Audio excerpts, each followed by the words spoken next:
today's guest is a motivational speaker. She's also a radio host, and she is an empowerment director. I'm not sure what the official position is, but she's the head of her own company. And I'm pleased to introduce Angela Moore to you. So, Well, thank Angela you. Moore? Thank you Yeah. so much for inviting me to speak with you today. I hope you guys can hear me okay. Everything good? Yep. Yes. And we Okay. have some, Angela, we do have one of our Uganda teams here. Hi, Oh, Gilbert. excellent. Hi, Gilbert. I think he's muted. He is. Oh, okay. Well, I am honored to be able to speak to you all as an adult that has overcome many obstacles. And I know that I'll be talking with young people that will see this video. And what's interesting is as a young person, you have bright futures ahead of you.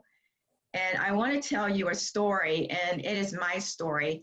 And I'm going to go back as far as I can remember, and that would be about 5 years old, and then we will take it from there.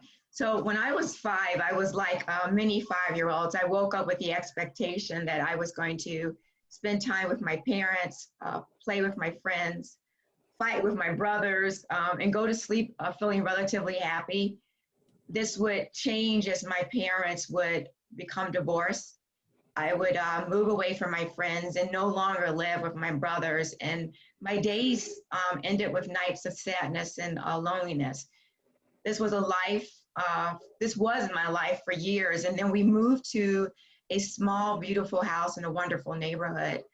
I was living with my mom and she seemed happy.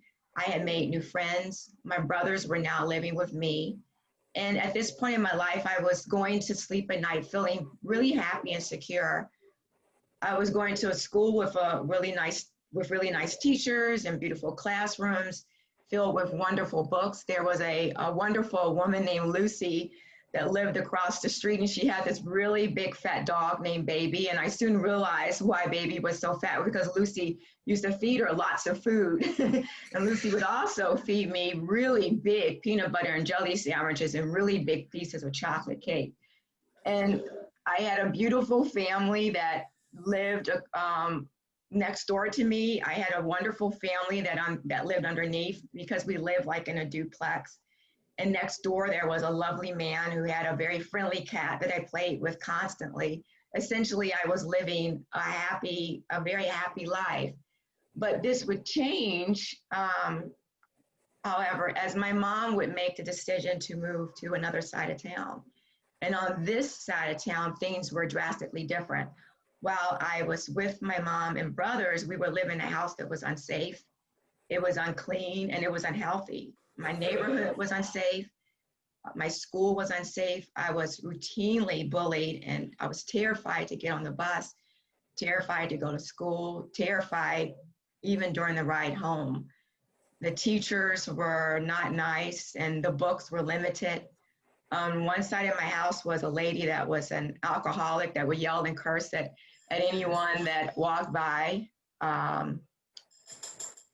On the other side was a family that constantly fought with each other. And because my mom was with a man that didn't value her, we started devaluing each other. And the funny thing about this time in my life was that I was able to recognize how bad it actually was, because I had experienced the good. I had experienced what it was like to be around healthy people, to live in a nice neighborhood, and to go to a nice school. In this neighborhood, I felt unsafe. I felt unsafe at my school, and I was terrified of my house. The house was deteriorating and was infested with rats.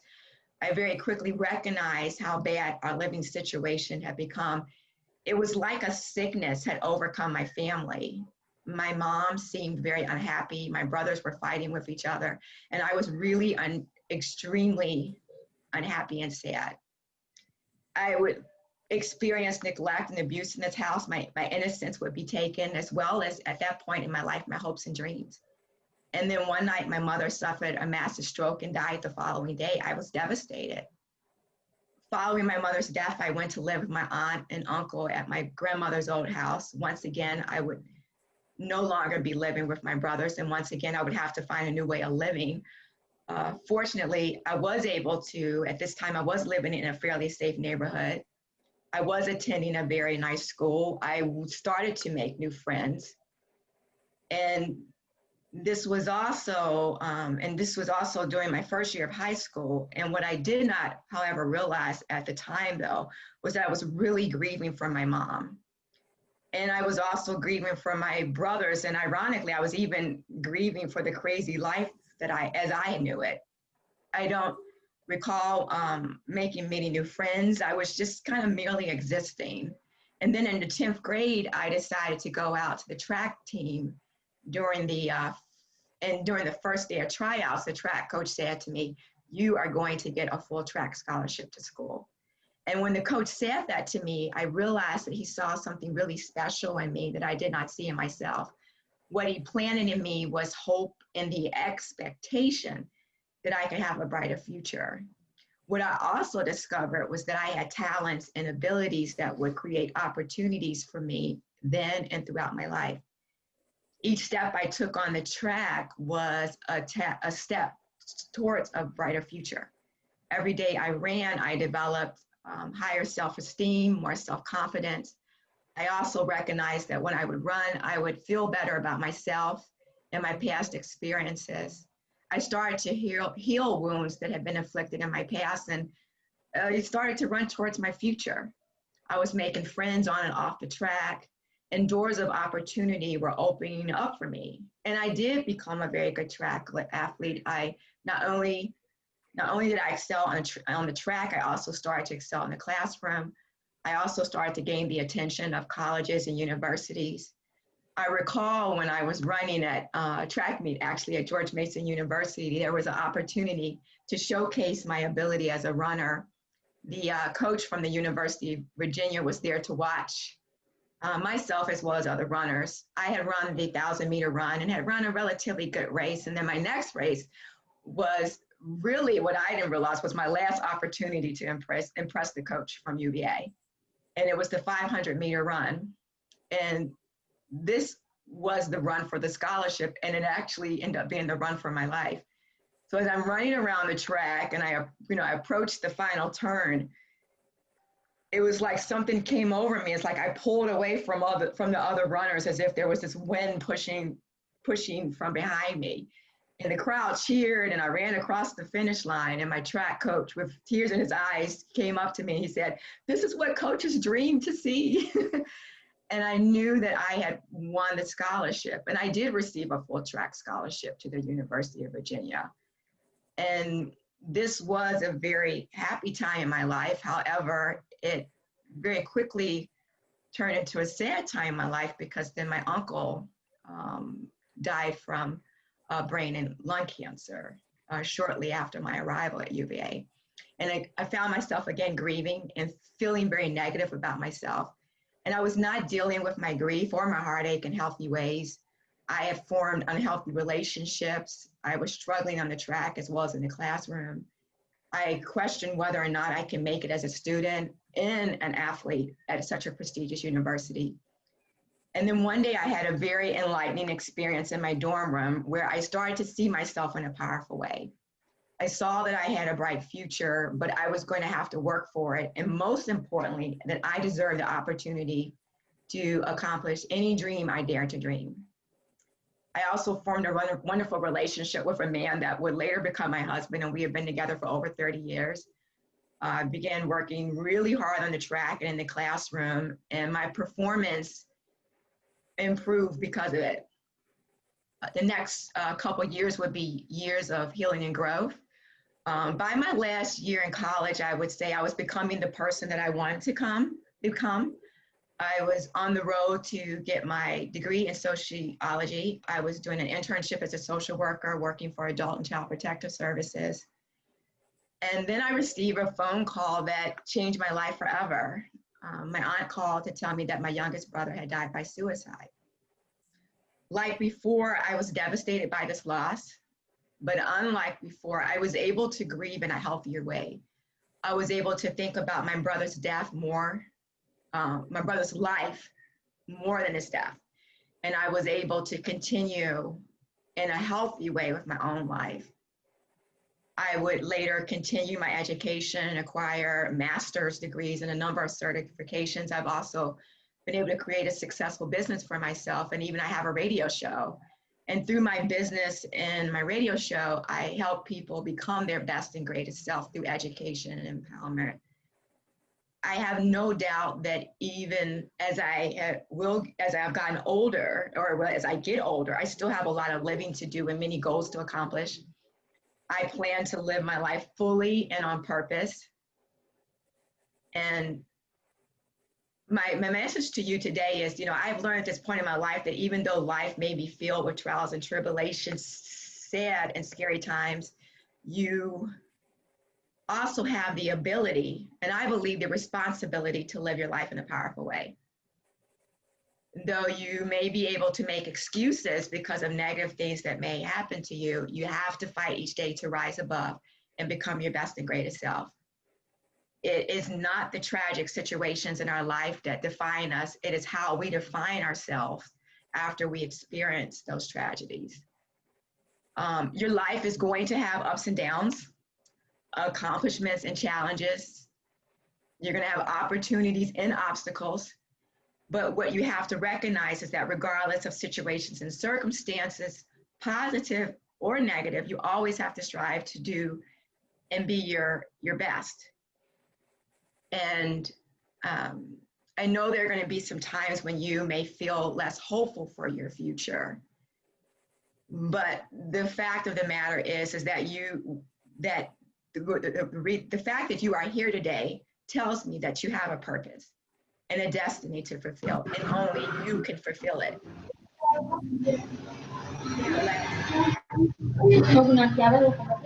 Negative situations or circumstances give you an excuse to not work hard, and you can't let anything keep you from achieving any dreams that you dare to dream.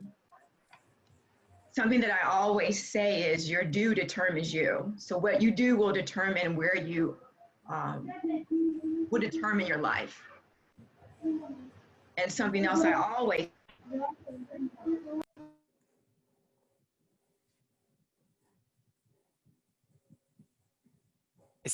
You're muted. Yeah, I did that by mistake. I hit the Oh, wrong one. I was trying to, there was background noise coming in. I'm sorry. Can you hit, there you go. Unmute. Ask to unmute. HJM, the bottom left, I apologize.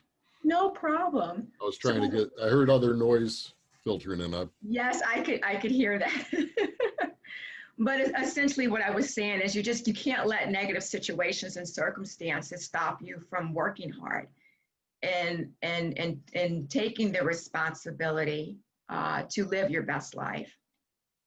And I will say, as an adult that is still growing, still becoming, each day I wake up, I strive to live my life on purpose and with intention, because I am stronger than I would ever think, and I am more powerful than I would ever believe. And so are you. You're stronger than you think, and you are more powerful than you could ever believe. And I just want to thank you so much for allowing me the opportunity to speak with you today. been our pleasure. So we're going to have a Q&A session. So if anybody has any questions to ask Mrs. Moore, feel free to ask them right now, or you can Yeah, type them in the chat too. Angela, I've got a question. You mentioned finally you learned how to do healthy grieving. That is a heck of a term. How could you please define healthy grieving and how you do that? Yeah, I would say truly is when you focus on the life of the individual as opposed to their death. And I even with my mom, there were times when I would think about the night that she died, because I actually found her when she was having the stroke, held her in my arms as she had her stroke. And I shifted my thinking from that and started thinking about who she was as a person.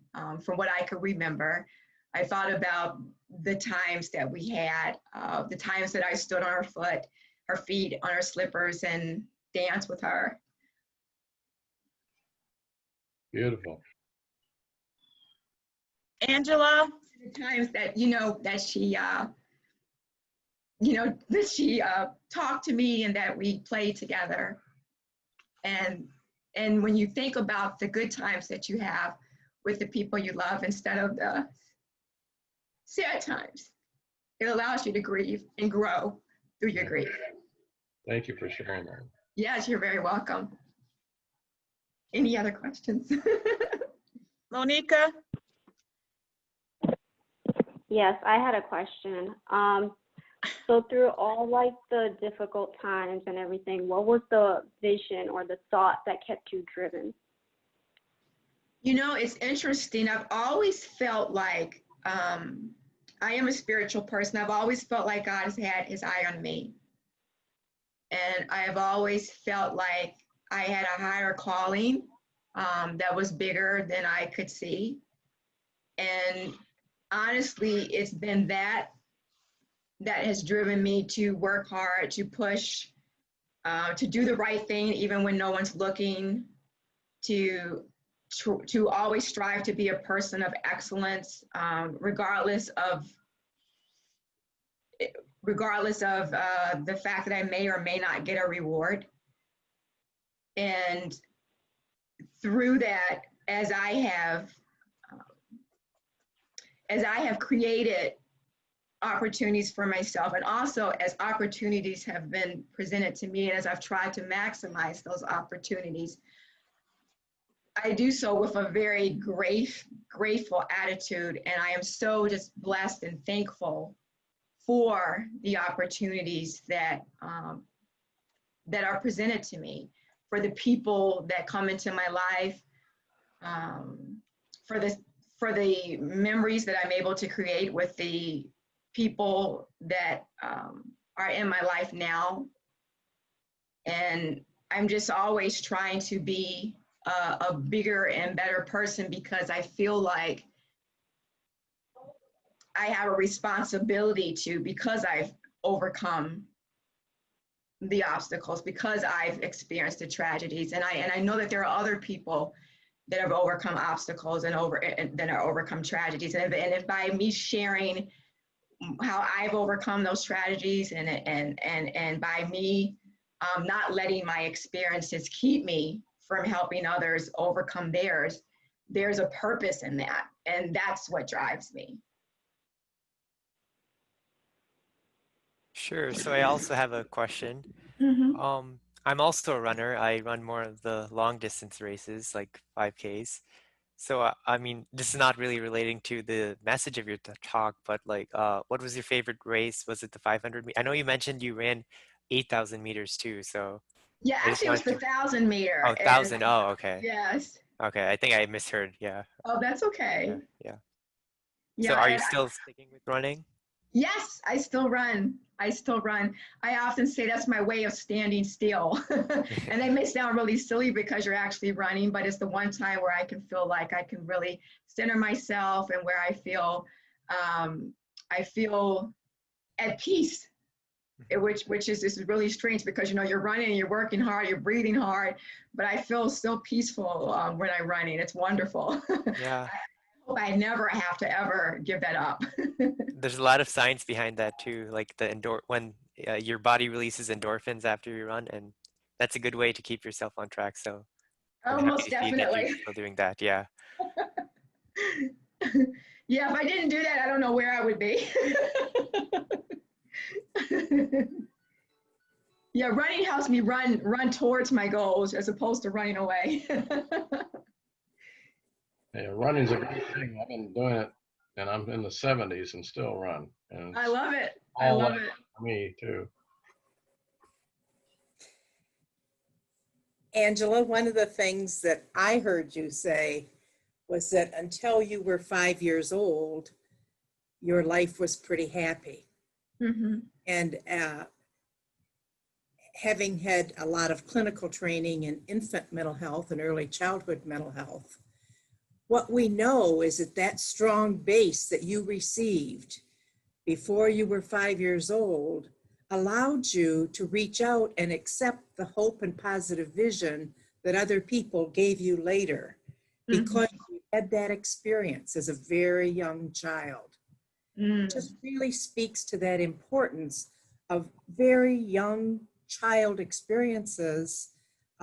Even infants under a year old have memory of what has happened with them. And if those memories are positive, they can reference those memories at later times in life when they get hit hard. So I really appreciate that. You were influenced by people with hope and positive vision at various times in your life, but Yes. you also were able to reference that very early experience and recover. Yeah, thank you. Thank you so much. Angela, one of the questions that our JOI board had when we first talked about you being our guest speaker was a concern about the mental health of so many teenagers right now and committing suicide is how the conversation started. Are there any words or something that you can share with our youth that are on the call as well as the adults, because we are the advisors, because this is a very scary time for them to see so many of their peers, you know, having mental health issues? Yeah, I will say that the one important thing to remember is that the storms in your life always come to an end. And that's the most important thing to remember, that even the worst of times, there's always an end. I mean, just as there's an end to great times, there's also an end to times that are difficult or traumatic or sad. And if you can, and I think too, even if you look through your life, you can see that the different times when maybe you thought that you couldn't finish something, or you were going through a difficult time, and all of a sudden you were through it. And I can guarantee you, if you keep on living, that your life will improve. You will always win if you never quit. And I think that's the thing that my life has shown me. And I think if not all of us, we can look and we can see there have been days when you feel sad, when you don't feel as hopeful, but you continued on with that day, and then the next day was a better day. The storm always ends. There's always sun and beautiful blue skies after the rain and after the thunder. You just have to be willing to walk through it and to continue walking. And for me, run through it, because you will make it. You will make it through. And I guarantee you, if you're willing to keep walking, keep running, when you get to the other side, it's going to be better. Thank you. Are there any other questions for Angela? I think one more. Mrs. Moore, I heard when you were, or what it seemed to me is you mentioned the importance of good literature and books a lot, right? And I was just wondering, is there any kind of like novels or any piece that kind of stuck out to you while you were going through these hard times, or whether it shaped your worldview or it was just a favorite? Actually, ironically, it was actually a book by a lady named Joyce Meyer, and it was called Battlefield of the Mind.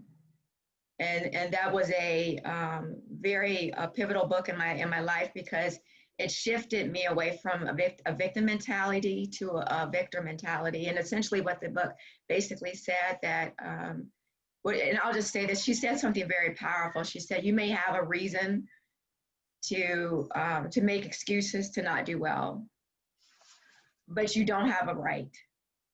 And you have to shift your mindset to understanding that you, like I said, you are not defined by the things that happen to you. You're defined by how you define yourself after the tragedies, after the difficult times in your life. So I would say that was definitely probably my favorite book. Keep that in mind. Thank you. I'm looking at it right now. Thank you. You're welcome. Yes. Well, I want to thank you guys again so much for allowing me to speak with you today. I actually have an online group class that is waiting for me to do a group training class right now. Okay. So before you go, Shiv, Governor Shiv, So we're going to present you with a virtual check. It's going to be emailed to your inbox, so expect Oh, that soon. okay. We thank you for your services. You know, this wasn't planned. You didn't know about this beforehand. No. You know, but you know, we are so grateful to have you here. And you know, good luck with all your future endeavors. I really appreciate it, and many blessings and to all of you. yeah, Joy told us about your youth program, Yes. with a P. So our donation, of course, is to your business, but we're very excited about youth. And so the honorarium, so to speak, or the donation is in the amount of $200. Oh, thank you so much. I really appreciate that. Okay. We thank you. Mrs. Thank Moore, you. Yes. do you have time for one more question? It's from someone from Uganda. Okay, yes, I do. I think it's uh, Gillian Happy. I'm not Okay. sure. Hello everyone, I'm Happy Gillian from Uganda. If in case like in this period I've been pregnant, my parents are like don't come home, I have no place where to go, and had hopings going back to school, and it is now 6 months we are off school. So how, and I think of committing suicide. How how can I do it? And yet I want to go back to school and I still have hope in myself. And whom can I tell my problem and can help me out? Okay. Thank you. You're welcome. Did you guys hear exactly what she said? He said. I think she was mentioning she has hope, you know, due to the pandemic. She wasn't able to attend school for the past 6 months. So I think it wasn't really a question, but she was just talking about the importance of hope. Okay. I'm sorry. Do you guys hear background noise? Okay. I think that's coming from her. I think one of Okay. the questions was could she turn to in this time for help? Yeah. Yeah. If you're not, I was gonna ask her if she has other people in her home that she can talk to, and if she does not, it's so funny. I've learned that sometimes you have to be your greatest cheerleader and your greatest support. And sometimes when you can't talk to someone, sometimes writing down your thoughts really helps, because it's like you're having a conversation with someone, because you're able to talk out how you're feeling. You're able to talk about what your concerns are. And I love going back and reading anything that I've written down and kind of reflecting to see how I felt on a specific day. And I will say too, one of the wonderful things that you can do is as you write things down, you kind of write it down as if you're writing a letter to a friend of yours and say, well, what would I tell this friend who just wrote this down? Like, what advice would I give her? How would I encourage her? What would I say to her to give her hope? And I don't know if that would be helpful, but that is something that I would often do for myself, is I would cheer myself up, give myself great advice. That's a great comment. I like that. Thank you. You're very welcome. Angela, thank you so much for joining us. Go to your other training session. And it was really great to see you. And thank you for the inspirational words and the guidance that you provided. You're so welcome. Thank Bye, you. everybody. Bye. Bye-bye. Governor Shiv, can we take a 5-minute break?